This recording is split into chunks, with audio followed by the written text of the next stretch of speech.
বাংলাদেশের ক্ষেত্রে প্রফেসর ইউনূসকে যদি আবার নিয়ে আসা যায় প্রেসিডেন্ট পদে, বাংলাদেশকে আরো একটা অন্যান্য উচ্চতা নিয়ে যাবে।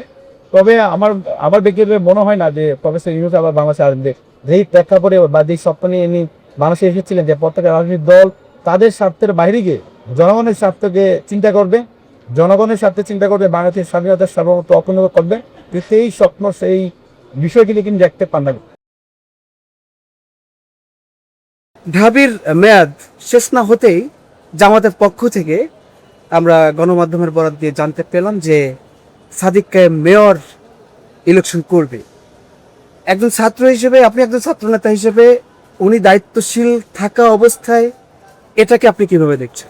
প্রথমত যে কোনো নাগরিকের অধিকার রয়েছে তার জাতীয় ইলেকশন করা বা সিটি কর্পোরেশন ইলেকশন দেওয়া বা নির্বাচন ইলেকশন করা ঠিক আছে, যা আমাদের এখানে বিশ্বকাপে দায়বদ্ধতা। যেমন ডাকসুর ডিপি হিসেবে সাদিক কায়েমকে ঢাকা বিশ্ববিদ্যালয়ের শিক্ষার্থীরা ডাকসুর কল্যাণে কাজ করার জন্য ভোট দিয়েছিলেন। অন্তত 1 বছর নিরবিচ্ছিন্নভাবে ডাকসুর কল্যাণে কাজ করবেন।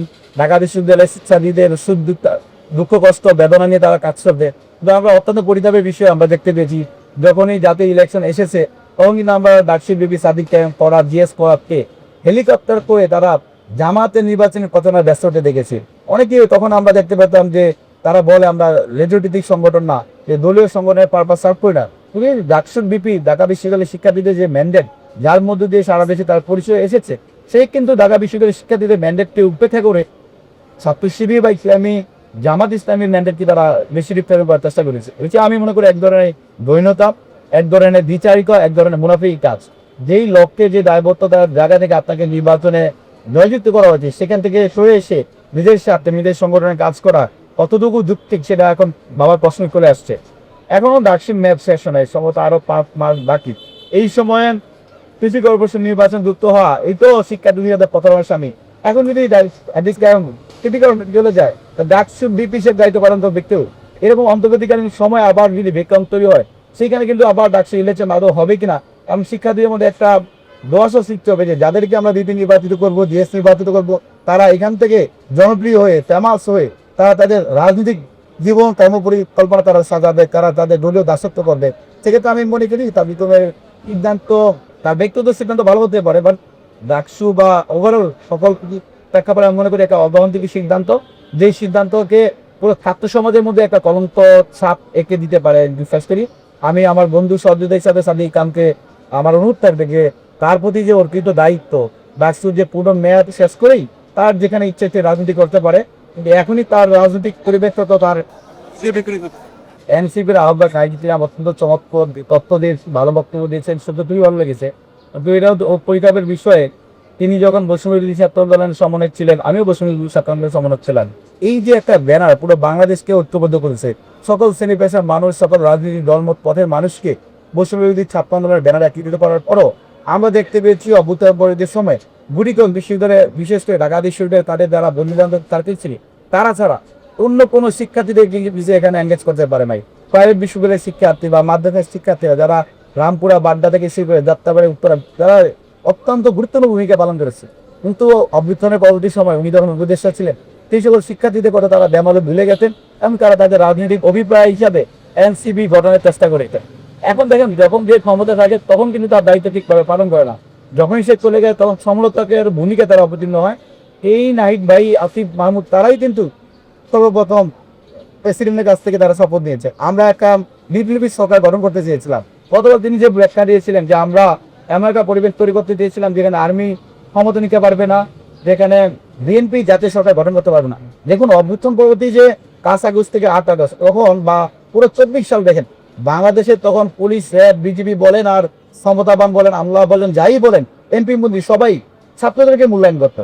তখন যদি আমরা আমাদের শিখ দ্বারা সোজা করে এই প্রেসিডেন্টের কাছে আমরা শপথ না নিতাম, তাহলে কিন্তু বাংলাদেশের আজকের চিত্র পরিবর্তন হতো। আজকে সংবিধান সংস্কার করা, সংবিধান পরিবর্তন করা, 72-এ মুজিববাদের সংবিধান করে জনপ্রিয় কথাবার্তা বলা আমাদের প্রয়োজন হতো না। আলটিমেটলি আমরা সেই জায়গায় যেতে পারতাম। আমরা যদি দেখতে পাই আমাদের বাংলাদেশের অভ্যুত্থানের সাথে অনুপ্রাণিত হয়ে আমরা নেপালে একটা গণ অভ্যুত্থান হয়েছে। তারা কিন্তু ক্ষমতার মস্তদিকে যেতে চায় নাই, তারা একটা ইন্ডিয়ান গভর্নমেন্ট করেছে, সেখানে তারা পার্ট হয় নাই। তাদের এই যে ক্ষমতার প্রতি লোভ না হওয়ার কারণে কিন্তু নেপালের মানুষ তাদের প্রতি সম্মান দিয়ে গেছে, ভরসা করতে এবং তাদেরকে নির্বাচিত করে পুরো সরকারের ক্ষমতার দিকে বসিয়েছে। তো বাংলাদেশে কিন্তু তার বিপরীত হয়েছে, যার কারণে কিন্তু আজকে আমরা দেখতে পাই যে সংবিধান সংস্কার কথা বলতে গিয়ে বিভিন্ন রাজনৈতিক দলের কথার সাথে মিলে না। তারা যখন ক্ষমতা ছিল, তারা যখন অন্তর্বর্তীকালীন সরকার গঠন করেছে, তখন কিন্তু বাংলাদেশের প্রশ্নে তারা আপোষ করেছে। বাংলাদেশের বিপ্লবী ছাত্র সমাজে যে আকাঙ্ক্ষা ছিল, সেই আকাঙ্ক্ষার সাথে আপোষ করে তাদের ব্যক্তিগত রাজনৈতিক চরিতার্থ, ব্যক্তিগত রাজনৈতিক আকাঙ্ক্ষা বাস্তবায়ন করার জন্যই তারা প্রেসিডেন্ট শাহাবুদ্দিন সুপ্রকার স্বপ্ন দিয়েছে।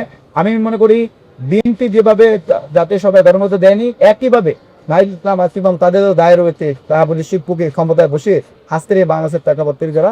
আমি মনে করি এখন শুধুমাত্র কথার ফুলঝুরি ছড়ানো হচ্ছে, জনপ্রিয় কথা বলে মানুষকে আইওয়াস করা হচ্ছে। তারপর আমরা চাই যে শেখ হাসিনাকে একসময় বধ করে শেখ হাসিনা পায়ে ধরে সালাম করলে তার শান্তি লাগবে, এমন একজন নেতৃত্ব বাংলাদেশের সর্বোচ্চ রাষ্ট্রীয় পর্যায়ে থাকবে, এটা বাংলাদেশের জন্য কলঙ্কতম একটা অধ্যায় রচিত হবে। আমি বাংলাদেশ জাতীয়তাবাদী দল বিএনপি সরকারের প্রতি আহ্বান জানাই, যত দ্রুত সম্ভব আপনি সালাউদ্দিন চুপ্পুকে প্রেসিডেন্ট পদে সরিয়ে একজন বাংলাদেশের মধ্যে মানুষকে রাষ্ট্রপতি পদে অধিষ্ঠিত করো।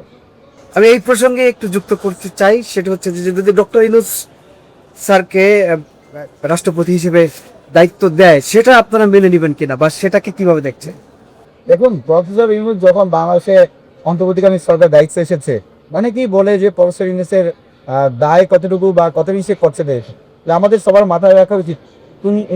উনি যখন দায়িত্বে ছিলেন তখন বাংলাদেশ থেকে তিনি মাইনাস থেকে শুরু করেছেন, অনেকে শূন্য থেকে শুরু করে, উনি কিন্তু মাইনাস থেকে শুরু করে আগে শূন্যতে আসছে, তারপর প্লাস করার চেষ্টা করছে। তখন বাংলাদেশে কোনো সংবিধান ছিল না, বাংলাদেশের পুলিশ ছিল না, বাংলাদেশের র্যাব ছিল না, কোনো বাহিনী ছিল না, আমলাতন্ত্র ছিল না। সেই পর্যায়ে থেকে শেখ হাসিনা আওয়ামী লীগের তাদের রাজনৈতিক পলিসি নিষিদ্ধ করা, ছাত্রদের সন্ত্রাসী কার্যক্রম নিষিদ্ধ করা এবং বিচার কাজকে ন্যূনতম জায়গায় নিয়ে আসা, আমি মনে করি তার একটা যে ঐতিহাসিক একটা ভূমিকা ছিল, তার যে বিশ্বব্যাপী পরিচিতি ছিল, তারই ধারাবাহিকতা তিনি করতে পেরেছেন।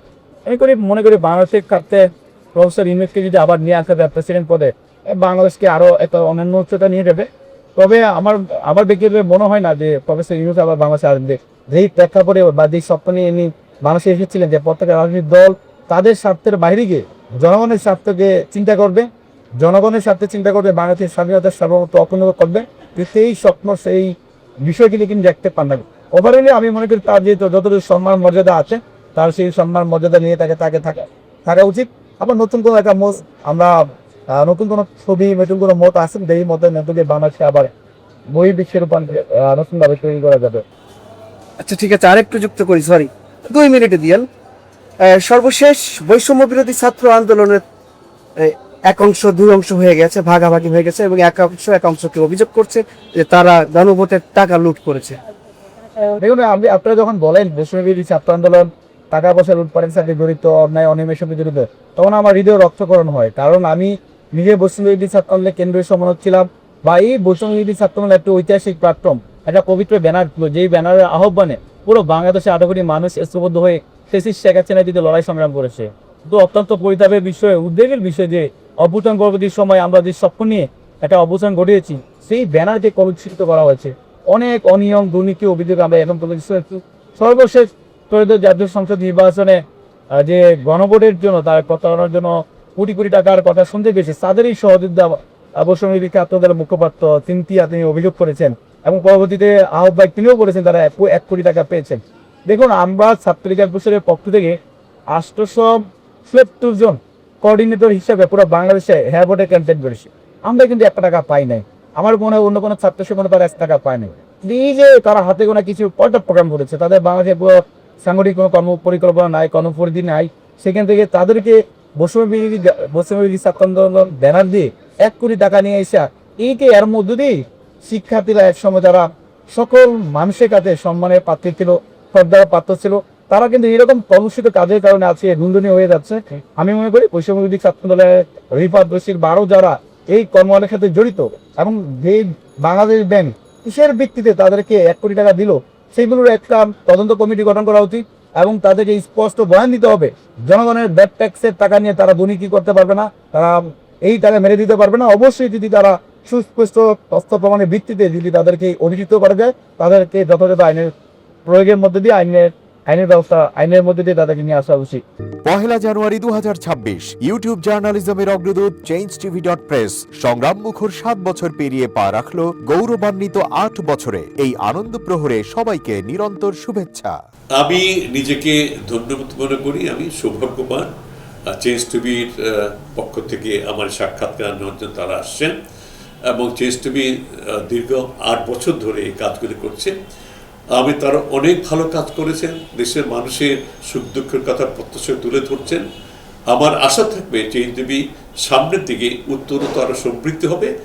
একটাই শুধু আমাদেরকে উপদেশ দিতে চায় তাদের কাছে, সেটা হচ্ছে সত্য কথাটা মানুষের সামনে তুলে ধরা, মানুষের ভিতরে কি চায় তাদেরটা তুলে ধরা, মানুষের প্রত্যাশা তুলে ধরা এবং মানুষের মধ্যে এই যে দেশাত্মবোধটা এবং সত্যবাদীটা এটা জাগরণ করে চেঞ্জ টিভি সামনের দিকে এগিয়ে যাবে।